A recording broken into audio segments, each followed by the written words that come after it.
What's up, guys? It's RPGs here, and I'm gonna talk about Guild Wars 2, or should I say, Sex Wars 2. Ha! No, I'm sorry. First off, I'm gonna make a really bold statement, so try not to beat the shit out of me. I'm gonna say this is the World of Warcraft killer. This is the official World of Warcraft killer. Mainly because, and I'm just gonna list a bunch of shit. Well, not really list it. I'm just gonna talk through a bunch of stuff, and I guess firstly because the graphics look so freaking awesome. I mean, if you've watched the trailers, you'll see like literally in-game cutscenes and literally in-game. It just looks so cool.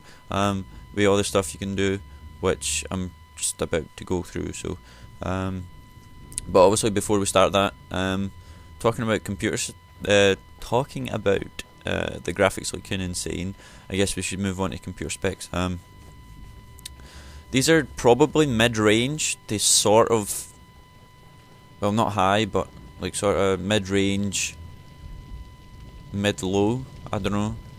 Maybe I don't know. I'm gonna list them, and you can think what you think. But I would say you would probably need a dual core processor with at least, or not at least, probably in the middle would be about 2.33 gigahertz.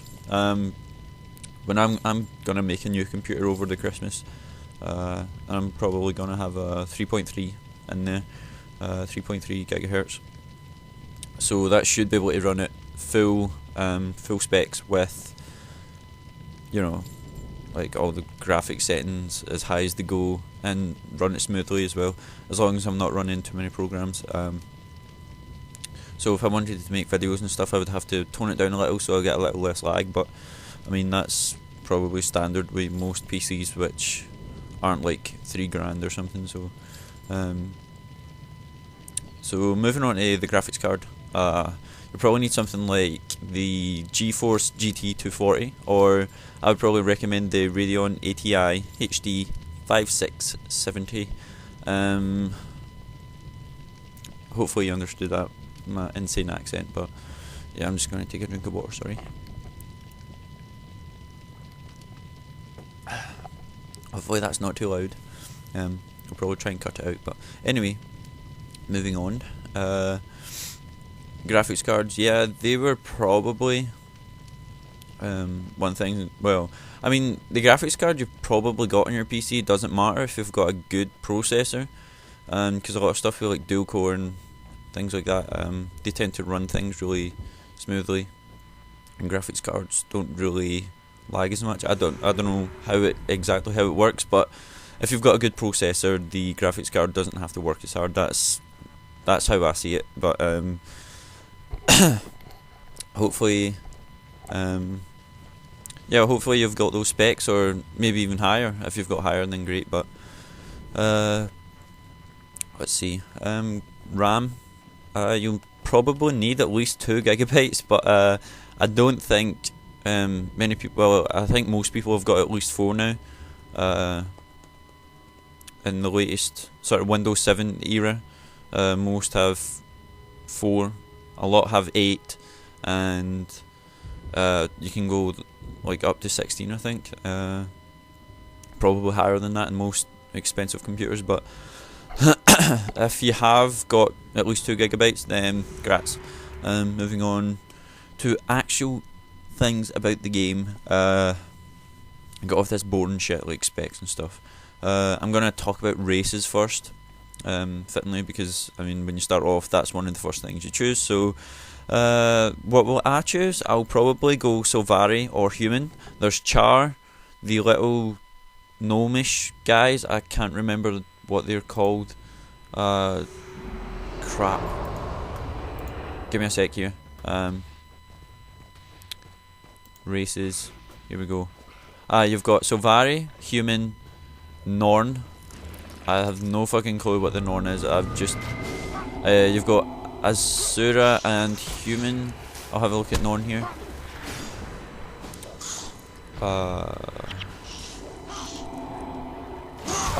Like shape-changing barbarians. So I'm imagining that they sort of... If you've ever seen Harry Potter, like, I think they can just turn into, like, animals and shit. Well, that's my take on it. I haven't looked into those guys that much. I just looked into the Sylvari and the human. Obviously, the races have advantages. Like, you get different skills and stuff. Like, as you get further into the game, you can take advantage of skills, depending on your race and profession, of course. But there's like so many branches in there that I don't even want to try and sort of explain. So I'll move on to professions, obviously, because that's the next thing you pick. Well, I'm assuming anyway, but human and engineer probably I'll choose. Alchemy weapons just sounds so cool, and in the trailer you see him blasting some guns. I was like, that looks so awesome. I'll probably pick engineer. As for second professions, I won't really get into them because I would rather play the game through a little bit just before I actually go ahead and choose that. But definitely human, engineer.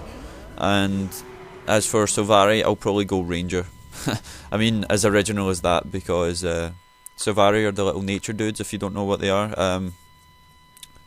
What are they described as? They are Enigma. I think that's what it says. Or what it said. I don't know, I'm not looking at it. So anyway, let's move on, because I'm probably boring the crap at you. Combat. The first thing you've seen in the trailer when they were in combat is that you can dodge around guys or maneuver around them. This is probably... I'll get onto that later actually. I'll just list more things. Improvised tactics, which is basically like combining attacks from different professions. Like, what was one of the examples?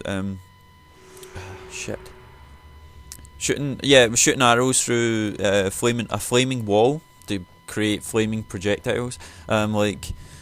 So if you were a mage, or I guess elementalist and ranger, you could shoot your arrows through a wall of fire that you created or one of your mates created. It doesn't have to be your own, I don't think. So like basically that is so cool. I don't know how that works, but I guess just standing behind a big wall of fire, no enemies are gonna go like beat the shit out of you, because one of the annoying things about Guild Wars 1 is if you were a ranger, you would have to constantly run away from guys because they were getting too close and beating the crap out of you, and you didn't have that much armour or defence to fight them off. So yeah, that was quite annoying, but now I guess one of the things is this wall of fire, stand behind it, no enemies are going to get you, just blast them. I mean, sounds so cool. So yeah, moving on. In fact, there's another example. You can send your pets through poison clouds. I think it was that anyway. I mean, that sounds really weird and sick, sending your pet through a poison cloud, but eventually it runs through into the enemies and spreading like basically the poison to like all the bad guys, I guess. So yeah, that's pretty cool as well.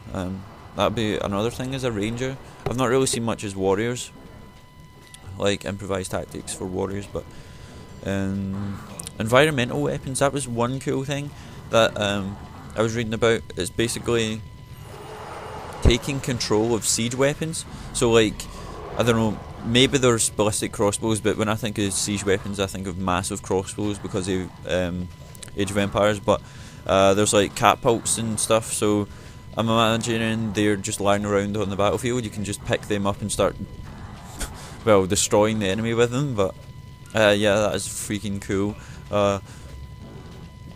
And if you're an elementalist, I guess it says that you can use boulders or I guess just stuff around you to like create spells. So one of the examples was if there was a boulder beside you, you could just pick that up, break it up and use it into a meteor, create a meteor shower with it. So that was pretty cool. So talking about skills, the return of the elite skills. Elite skills in Guild Wars 1 was basically just this super insane spell. You get one for like a few for each class. I think it was one. I'm not sure, but it was definitely limited to one per skill bar. So yeah, that was I don't know, a cool surprise, I guess. I didn't expect him to be coming back. I don't know why. It was just one of those things. But yeah, that's definitely making a comeback. So yeah, that's pretty cool. But talking about skilled noobing, or talking about combat. Sorry, I'm losing my words and veering off in different tangents and all sorts of things. But anyways, so talking about combat, noob and skilled combat is one thing that I kinda thought was well, not kinda thought. I just thought was really good of them to put in. I don't know why I said kinda thought. Anyway, I touched on earlier that you can maneuver around the enemy and sort of interact with your environment and things like that. If you're skilled at what you do on Guild Wars 1, this is probably something that you're going to try and master. This is going to be something you're going to find easy to do, because you're already going to be quite good at, you know, the game when you start, because you've been playing Guild Wars and you're probably going to have a good background in the game. So if you're good at the game, basically you're going to get rewarded for it. Like, one thing, and I'm sorry to bring up this game, and it's sort of a social taboo if you bring this game up and compare it to things, but Call of Duty Black Ops and Modern Warfare 2 and things like that, if you were good at the game, you tended they tended to limit your skill, I guess. They gave the noobs so many things to hurt you with, like noob tubes and commando and knives, and the panic button, basically, it was R3 or your right stick. You would literally just click it and you would kill anyone within like a 20-meter fucking radius. Walk into a room, there's a guy coming through the door on the other side. He would commando lunge you from that fucking door, no matter what game you were playing. It wouldn't matter if you had fucking commando on. That would just make it even worse. He would come through 10 rooms if he had commando in. Well, not really, that was exaggerating, but for anyone who plays the Call of Duty series, then you'll know what I mean. It is insane. The better you are at the game, the more likely you are to be getting fucking destroyed by all sorts of bullshit. But anyway, enough about Call of Duty, because that game drives me crazy. Let's see. What was I talking about? Yeah, if you're skilled at the game, you are gonna get the rewards for it. You're gonna be able to take down the big ass enemies, the big troll dudes, the guys you've seen in the trailer. You can scoot around them and do all sorts of crap. But yeah, that is just one thing that just adds a whole different feel to the game. Just like being able to move around and interact with the environment, and it is going to be super immersive, which is one thing that is kinda bad for me, because I'm supposed to be studying and shit. But if this game is going to be this good, I'm going to be stuck at my computer. I'll literally only leave for food and somewhat social contact with people at university. But yeah, that'll be for the first few months anyway. No, not really, but yeah, this game is going to be awesome. I can't wait for it. But talking about noob and skilled combat, if you're not very good at the game, or you're just starting, you're not very skilled with the keyboard, mouse, anything like that, anything relative to that, you know, there's small enemies, there's the little guys that you can just run up and beat up and have a good time, or just play casual. There's obviously a midpoint in there where there's like sort of hard, kinda easy to beat enemies sort of thing, where you'll get sort of crap, well, like rare rewards. Like if you've played RuneScape, there's like a table where the more you fight an enemy, the more likely you are to get like a rare item. So an abyssal whip, for example, if you were fighting abyssal demons, the more you fought, the more likely. It's basic math. The more you fought the enemy, the more chance you had of getting the whip, which was quite expensive, and you could sell it and get a good reward, basically. So that obviously applies to this game. So the more powerful the enemy is, obviously the better the reward. And I mean, that's basic game making there as well, but sometimes you get the hard guys and they give you gold, which is a pain in the ass. You can fight for, 30 minutes at least, and you get nothing. You know what I mean? You get some gold, grats, and I'll see you later. That was one thing that I don't really like about some games, but I guess Guild Wars 2 is going to be amazing. Oh, sorry, one thing other that I've just remembered that is talking about player versus monster. PvP is returning, of course. One of the biggest things about Guild Wars was PvP. Because and a lot of people liked it because you start off at the same level, but for me that wasn't really that great. I mean, you could upgrade your character and things like that, but it was constantly what how should I put this? It was always a level playing field. I mean, if that's the right thing to say, but I mean, you could also upgrade your character bits and pieces, but it was always a level playing field, so you weren't really rewarded no matter how good you were. I mean, you could run around and beat the shit out of people and have a good time, but I mean, you weren't really fully getting that reward for it. I'm sorry if I'm not very into PvP, so I'm not gonna have a whole lot of information about it, but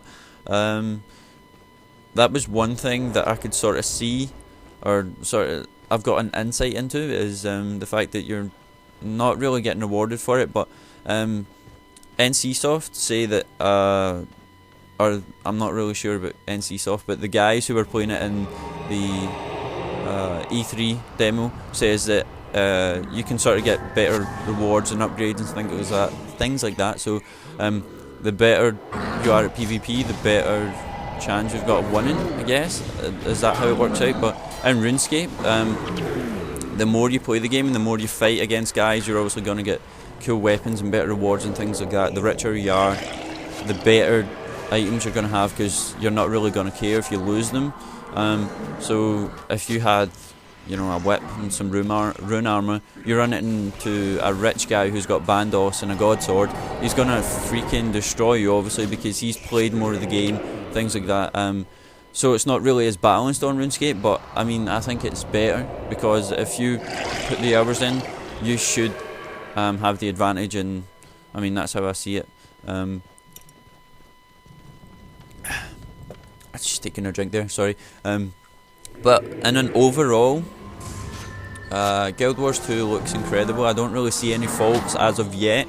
I'm not going to say that there's going to be no faults, because every game has its faults, but I mean, that's not to say that this will have any faults, because, it is going to be pretty big. It's been hyped up, and I don't want to hype myself up too much for it, but I mean, yeah, I just can't wait for it. It looks so good. It'd be good to finally get back on my PC, because I haven't really found any games that have been, well, I hate to say addicted to, but I mean, that is basically it. If I'm addicted to a game, I enjoy it. Like right now, I'm addicted to Dead Space. I completed the first one and got a platinum. Played it through like 4 or 5 times. Every difficulty, of course, because I played the platinum, but or have achieved the platinum. But now I have Dead Space 2, which I wasn't going to get the first time round, because I just didn't have the money. But now that it's down, I got it for like a tenner or something, reduced from like 20 quid, because the guy likes me, because I come in and buy games all the time. But yeah, I was just talking to him and saying that Dead Space was incredible, and thanks for that. But anyway, yeah, as I was saying, if I'm addicted to a game, then I like it, which is obvious, but if I'm not addicted to it, then yeah, I eventually just get bored of it. And if you get bored of a game eventually, then I don't consider it a great game. It might be a good game, but it's not a great game, sort of thing. And as a games developer in training, sort of thing, which I'm doing at uni right now, I go the wrong way here, which is embarrassing. I've run all the way up, and I'm like, where the hell am I supposed to go? And it's actually over the bridge. You'll see in like 2 seconds. But yeah, as a games developer in training, that is one thing that I'll be aiming for, getting people addicted to the game. Because if they're addicted to the game, they're gonna be giving you money, and that is just simple. Like Guild Wars 2, I'm gonna be addicted to that. I'm gonna be getting all the DLCs. I'm gonna be, playing with my mates all the time on their servers. It is just, it's just gonna be so good. I hope you are as hyped up or excited about Guild Wars 2 as I am. Right here, look, I don't get why you can't run down there. Is that an invisible barrier? I don't know. Glitch? No, I don't know. Whatever. But yeah, hope you're as excited as me for Guild Wars 2. It looks incredible. Send me your comments and subscribe and like and all that YouTube jargon. But yeah. In the comments, I'm supposed to do one of these comment questions things. Yeah. In the comments, put in like who you're gonna be, like what race and what profession, and maybe your like overall consensus of what you think Guild Wars 2 is gonna be like. That's all I have to say. I hope you enjoyed, and